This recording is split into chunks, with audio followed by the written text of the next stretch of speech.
عليه وسلم قال: إذا قلت لصاحبك يوم الجمعة أنصت والإمام يخطب فقد دعوت. رواه البخاري ومسلم.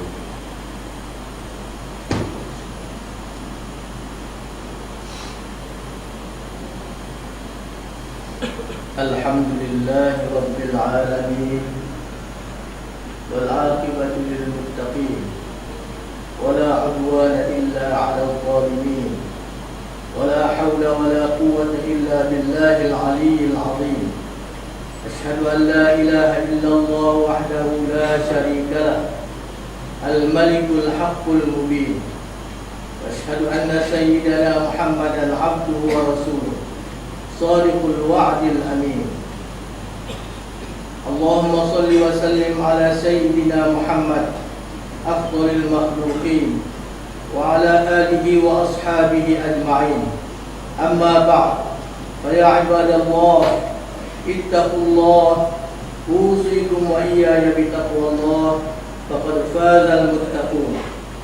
قال الله تعالى: أعوذ بالله من الشيطان الرجيم: يا أيها الذين آمنوا اتقوا الله ولتنظر نفس ما قدمت لغد واتقوا الله إن الله خبير بما تعملون.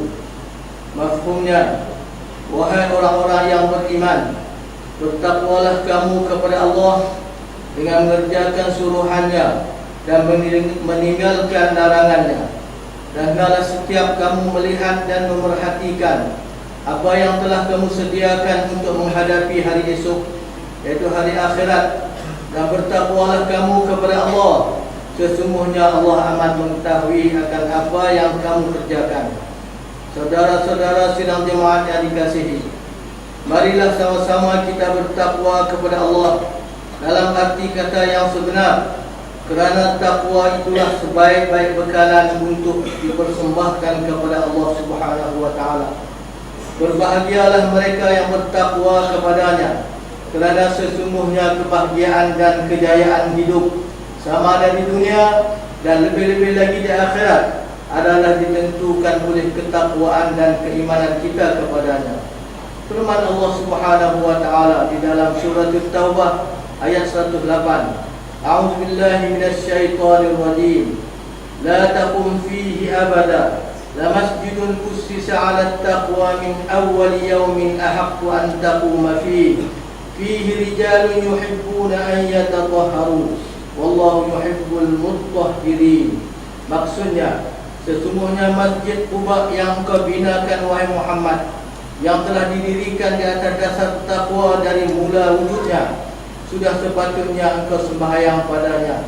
Di dalam masjid itu ada orang-orang lelaki yang suka mengambil berat, membersihkan, mensucikan dirinya, dan Allah mengasihi orang-orang yang membersihkan diri mereka zahir dan batin. Sirah perjuangan Rasulullah sallallahu alaihi wasallam telah membuktikan betapa pentingnya fungsi masjid kepada perkembangan syiar Islam. Dalam persinggahan Rasulullah sallallahu alaihi wasallam di Quba pada peristiwa hijrah, baginda sallallahu alaihi wasallam telah membina masjid yang pertama di sana. Kemudian baginda sallallahu alaihi wasallam singgah pula di perkampungan Bani Salim Ibni Auf bertepatan dengan waktu solat Jumaat. Lalu dibina pula sebuah masjid di sana. Setibanya baginda sallallahu alaihi wasallam di Madinatul Munawwarah, kerja yang mula-mula dilakukan oleh baginda ialah memilih tapak untuk dibina masjid padanya. Masjid dijadikan sebagai sebuah institut unggul di dalam pembangunan umat dan menyuburkan ukhuwah di kalangan muhajirin dan ansar. Saudara-saudara sekalian jemaat yang dikasihi, masjid merupakan pusat dakwah dan pusat pemerintahan di zaman Rasulullah sallallahu alaihi wasallam. Masjid di zaman Rasulullah sallallahu alaihi wasallam juga merupakan pusat kegiatan jamaah muslimin. Ia bukan setakat tempat beribadat dan bersembahyang sahaja, bahkan ianya juga merupakan markas ilmu, kelab sastra, parlimen, tempat perkenalan, tempat berkumpul berkumpulnya rombongan-rombongan yang datang dari seluruh pelosok semenanjung tanah Arab. Tempat Rasulullah SAW membuat pertemuan dengan mereka dan tempat Rasulullah SAW menyampaikan khutbah dan tunjuk ajarnya tentang seluruh kehidupan sama ada urusan keagamaan, kemasyarakatan dan pentadbiran. Dalam kehidupan Rasulullah SAW tidak ada pemisahan antara urusan agama dan politik. Baginda tidak mempunyai satu tempat yang lain bagi politik dan permasalahan agama selain daripada masjid. Begitu pula fungsi masjid di zaman Khulafa Ar-Rasyidin. Selepas Rasulullah SAW, masjid dijadikan sebagai tempat pelbagai aktiviti, sama ada aktiviti politik dan sebagainya. Sayyidina Abu Bakar As-Siddiq radhiyallahu anhu menyampaikan ucapan dasarnya yang pertama setelah dilantik sebagai khalifah di masjid. Di sinilah beliau menerangkan program politik atau strategi pemerintahannya. Beliau berkata, "Wahai manusia, aku dilantik untuk memerintah kamu. Aku bukanlah orang yang paling layak dari kalangan kamu. Jika kamu melihat aku berada di atas jalan yang benar, bantulah aku. Jika aku menyeleweng, perbetulkanlah aku." Sayyidina Umar bin Al-Khattab radhiyallahu anhu juga menyampaikan ucapan dasarnya selepas dilantik sebagai khalifah di masjid. Beliau berkata, "Wahai manusia, sesiapa yang melihat aku menyeleweng, perbetulkanlah aku." Lalu seorang makmum berkata, "Demi Allah, jika kami melihat kamu menyeleweng, kami akan memperbetulkannya dengan mata pedang kami." Umar menjawab, "Alhamdulillah, syukur kepada Allah yang menjadikan di kalangan rakyat Umar mereka yang akan membetulkan penyelewengan Umar dengan mata pedangnya." Saudara-saudara sidang jemaah yang dikasihi, masjid telah berfungsi dengan sebaiknya di zaman Rasulullah SAW, para sahabat dan juga di zaman kegemilangannya. Dr. Yusuf Al-Qardawi di dalam kitabnya Al-Ibadatu fil Islam ada menyebutkan bahawa Masjid Rasulullah SAW itu adalah madrasah dakwah. Demikian juga ianya adalah pejabat negara Islam.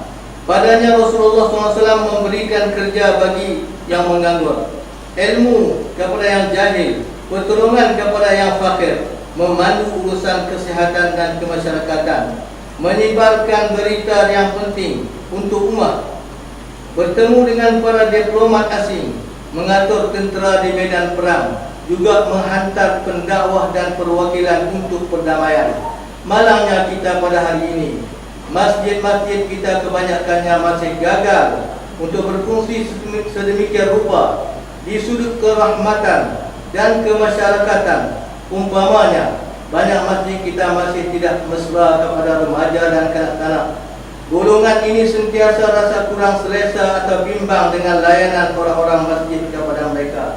Takut-takut dimarahi jika tersilap. Jika tidak pun mereka kurang diberi layanan yang sewajarnya. Ada juga pihak masjid yang tidak suka jika kanak-kanak terlalu ramai ke masjid.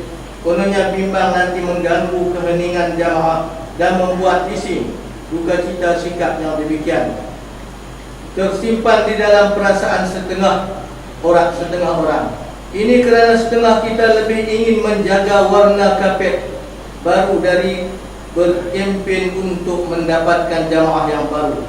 Dalam hadis Nabi SAW, baginda bersabda yang bermaksud, "Aku mendirikan solat sebagai imam dan aku berhasrat ingin memanjangkannya. Tiba-tiba aku mendengar tangisan bayi, maka aku menyegerakan solatku kerana aku tidak suka membebankan ibunya." Riwayat Al-Bukhari.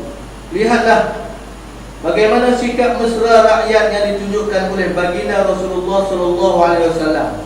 Maka tidak heranlah kenapa masjid di zaman Rasulullah SAW menjadi tempat terpautnya hati setiap generasi. Hadis ini juga memberi maksud bahawa imam hendaklah meringankan solat seandainya ramai makmum yang mempunyai tugas ikut bersolat di belakangnya. Demikianlah Nabi SAW menjaga perasaan ahli jamaahnya. Adapun kita, jika anak-anak kecil yang menangis di belakang, maka sudah semestinya ibu bapa anak tersebut akan dipandang sinis.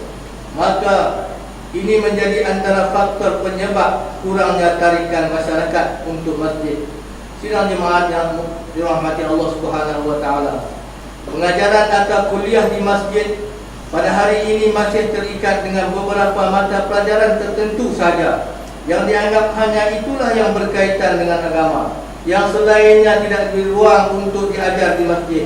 Maka hanya ilmu tauhid, fiqh, tafsir, tasawuf dan seumpamanya sahaja yang diajar di masjid. Persoalannya, mengapa tidak mata pelajaran akademik moden seperti sains, matematik, geografi dan juga diajar di masjid-masjid? Tidakkah agama ini merangkumi dunia dan akhirat? Jika ilmu fiqh boleh diajar di dalam masjid, mengapa ilmu sains tidak? Fiqh berkhidmat untuk umat di dalam ibadah mereka, tetapi tanpa mengetahui ilmu sains juga, maka banyak fatwa terhadap permasalahan moden tidak dapat dirumuskan. Tidakkah generasi kita yang mempelajari sains dengan penuh keimanan boleh menjadi benteng dan aset bernilai kepada umat? Justru itu, jika masjid memperuntukkan kelas-kelas akademik percuma, maka para pelajar kita akan terasa kesyumulan agama ini. Di samping untuk peperiksaan, ia mendidik mereka lebih berdisiplin dan ingatkan Allah mengenai ilmu yang dipelajarinya. Ini mampu menjadikan guru mengajar lebih mengingati Allah mengenai tanggung jawab dan kaitannya dengan Islam. Ini kerana semuanya beroperasi di dalam masjid. Jika kelas-kelas tambahan percuma dalam pelajaran-pelajaran tersebut diberikan oleh masjid dan di dalam masjid pula, maka anak-anak akan dihantar oleh ibu bapa ke masjid. Lalu hati mereka dan ibu bapa mereka akan dekat dengan masjid dan sentiasa mengenang masjid. Waktu bersolat, mereka akan bersolat. Jika mereka ingin melakukan sesuatu yang salah, mereka teringat mereka berada di dalam masjid, maka makmurlah masjid dan berfungsilah peranannya. Jika tidak ruang masa antara maghrib dan isya kerana kuliah-kuliah agama yang formal, maka masjid kita masih banyak lagi waktu kekosongan yang lain seperti antara zuhur dan asar, dan di antara asar dan maghrib. Duit tabungan masjid yang ditabungkan oleh orang ramai kerana bukan sekadar untuk dipaparkan di papan kenyataan tentang peningkatan jumlah kutipannya, tetapi sebaliknya untuk dibelanjakan bagi membangunkan Islam yang sungguh ini serta untuk manfaat umat. Kuliah-kuliah di masjid juga mestilah ditingkatkan ke tahap yang sesuai dengan perkembangan masyarakat setempat. Pengajaran yang diadakan di masjid mesti memberi kesan kepada kehidupan insan yang ke masjid. Jangan kita hanya membahaskan tentang tajuk kebersihan, tetapi malangnya dalam masa yang sama tandas atau bilik air di masjid dipenuhi dengan bau dan kotoran yang tidak melambangkan kebersihan di dalam Islam. Islam bukan saja menyuruh kita bersih ketika di dalam solat, namun juga di luar solat. Demikian juga isi pengajarannya hendaklah dalam bentuk yang mampu menarik generasi baru. Seiring saingan di luar masjid yang menarik manusia moden terlalu banyak, pusat-pusat hiburan yang tumbuh bagaikan cendawan sentiasa menggamit generasi muda dengan tarikan yang pelbagai. Maka sudah semestinya lah masjid perlu memainkan peranan yang lebih kuat. Kempen-kempen ke masjid mestilah segar dan baru. Untuk itu kita perlukan pihak pengurusan yang segar, hasil gabungan daripada orang-orang lama dan orang baru yang mampu membawa manusia ke masjid dan seterusnya memakmurkan rumah Allah di atas muka bumi ini. Oleh itu perlulah ditingkatkan kelicinan dalam pentadbiran masjid. Dalam menyampaikan suara dakwah Islamiyah, hentikanlah karinah birokrasi dalam pengurusan masjid. agar ianya dapat melicinkan pentadbiran dan mengelakkan kekeliruan masyarakat dalam usaha menggalakkan pelbagai aktiviti ilmu dan kemasyarakatan diadakan di masjid. Kerjasama yang berkesan antara semua pihak diperlukan dalam usaha mengimarahkan masjid. Penjelasan perlu dibuat supaya kedudukan masjid yang sebenarnya disibarkan kepada masyarakat melalui seminar-seminar, bengkel dan sebagainya. Sistem pendidikan Islam hendaklah dihidupkan semula di masjid-masjid untuk masyarakat umum, sama ada anak-anak dan juga wanita, yang melibatkan pendekatan yang terbaik dari guru-guru yang berwibawa dan mahir. Sikap dan pandangan masyarakat terhadap pendidikan di masjid perlu dianjakkan supaya ianya dihormati dan disokong oleh semua lapisan masyarakat. Oleh yang demikian, peningkatan ilmu, iman dan amal amanah diperlukan untuk setiap mukmin bagi memertabatkan institusi masjid dalam mengembalikan kecemerlangan dan kegemilangan umat Islam di mata dunia. A'udzubillahi minasyaitonirrajim. Innama ya'muru masajidallahi man amana billahi wal yawmil akhir wa aqama as-salata wa ata az-zakata wa lam yakhsha illa Allah fa'asa ulaika an yakunu minal muhtadin. Mafhumnya, hanya saja yang layak memakmurkan, menghidupkan masjid-masjid Allah itu ialah orang-orang yang beriman kepada Allah dan hari akhirat, serta mendirikan sembahyang dan menunaikan zakat, dan tidak takut melainkan kepada Allah. Dengan adanya sifat-sifat yang tersebut, maka adalah diharapkan mereka menjadi dari golongan yang mendapat petunjuk. Surah At-Taubah ayat 18. Barakallahu li wa lakum bil Qur'anil azim wa nafa'ani wa iyyakum bima fihi minal ayati wa dzikril hakim wa taqabbala minni wa minkum tilawatahu innahu huwas samiul alim. Aqulu qawli hadza wa astaghfirullahal azim li wa lakum wa lisairil muslimin wal muslimat wal mu'minin wal mu'minat fastaghfiruhu innahu huwal ghafurur rahim. Allahumma shalli ala sayyidina Muhammad wa ala alihi wa sahbihi wa sallim. ورضي الله تبارك وتعالى عن كل الصحابة أجمعين.